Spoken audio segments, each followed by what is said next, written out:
#1 New York Times bestseller, written by Fox News legal analyst Gregg Jarrett. He's now on the phone lines with us. Gregg, great to have you on the program this morning.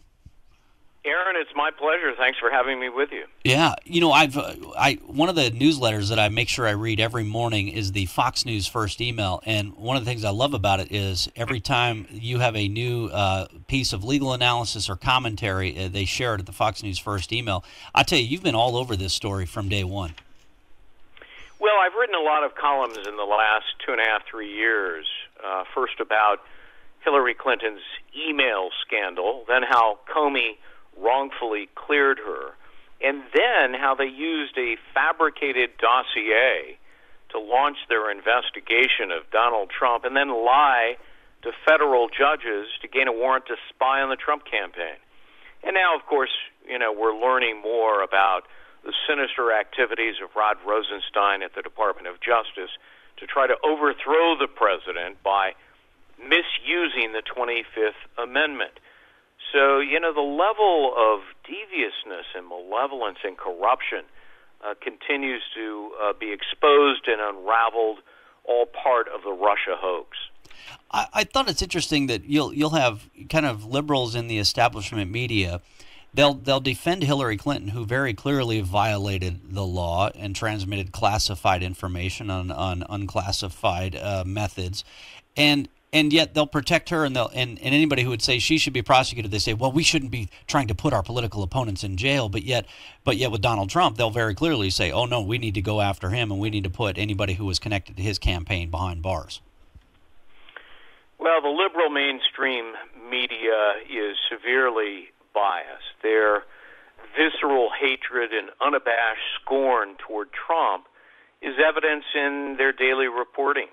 I found it interesting that Lara Logan of CBS 60 Minutes gave an interview yesterday in which she condemned the mainstream media for being decidedly liberal and unfair toward Donald Trump. And she's right about that. Jill Abramson, formerly of the New York Times, just penned a book in which she said the same thing. So, if you're expecting to get accuracy and fairness and objectivity from the mainstream media, good luck. I think I saw you on with Martha McCallum last night, and Juan Williams, I hope his back isn't sore this morning from how much he tried to twist the latest news regarding Russia. I mean, what does your book bring to light that's not really getting as much attention in the national media when it comes to, the scheme to clear Hillary Clinton and then also frame Donald Trump? Well, the media has been complicit in convicting Donald Trump in the court of public opinion on a daily basis without any evidence. The media loves to use this term collusion. They insinuate a crime by using a word that connotes a crime, and yet collusion is actually not a crime. It's to be found nowhere in the federal criminal codes except in antitrust law. But that doesn't seem to bother the mainstream media. They have used it as a cudgel to try to destroy Donald Trump. And, I think if people read my book, they'll realize that there was this concerted scheme by top officials at the FBI and the Department of Justice, first to clear Hillary Clinton and then to frame Donald Trump. And, the plot continues to unravel day by day. Yeah, you mentioned the latest news. Rod Rosenstein expected to step down as Deputy Attorney General next month. But then this, 60 Minutes interview with former FBI Director Andrew McCabe, it was remarkable how, we talked about the 25th Amendment. We talked about removing the democratically elected president from power. It's almost like the nonchalance of these guys is almost even more offensive than what they were trying to do in the first place, is how little they regard this effort. Yes, if Andrew McCabe genuinely thought that the president was in league with the Kremlin or acting under influence of Moscow, that's something he should have immediately and was duty-bound to report to Congress. That would be grounds for impeachment. Instead, he's sitting around with Rod Rosenstein, the Deputy Attorney General, and talking about misusing the 25th Amendment to depose the president. The 25th Amendment, which deals with incapacity, is not meant as a weapon for political discord or disagreement. And why is Rod Rosenstein insinuating himself in a process that is exclusively up to the cabinet and the vice president?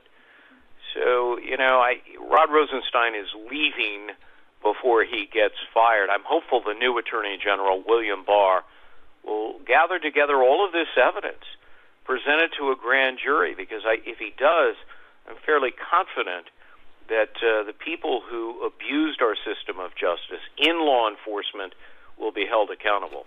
Do you think that these political hacks at the upper levels of the Obama administration and the FBI, do you think they just failed to do their due diligence? Now we know the Steele dossier was fake, so they justified foreign intelligence surveillance spying on members of the Trump campaign based on a fake dossier, phony intelligence.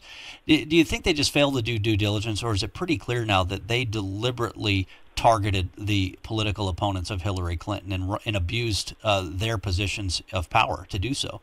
Oh, I think it's the latter. I agree that these are people in law enforcement who were addicted like crack cocaine to their positions of power. They saw Donald Trump as a threat. They wanted Hillary Clinton to be president because that would perpetuate their own power. It would be the equivalent of a third or fourth term of Barack Obama. They would remain in their positions. So they abused their positions to try to influence the election. Did Russia try to influence the election? Of course they did. They didn't collude with Trump, but the FBI and the Department of Justice, which have now become political organs, abused their positions to try to influence the election, to launch an investigation of Trump, to spy on him, and to clear Hillary Clinton so that she could be president. Gregg Jarrett, Fox News legal analyst. He's got a #1 New York Times bestseller out now, The Russia Hoax, the illicit scheme to clear Hillary Clinton and frame Donald Trump. Greg, great to have you on Montana Talks. Thanks for being with us this morning. My pleasure, Aaron. Thanks for having me.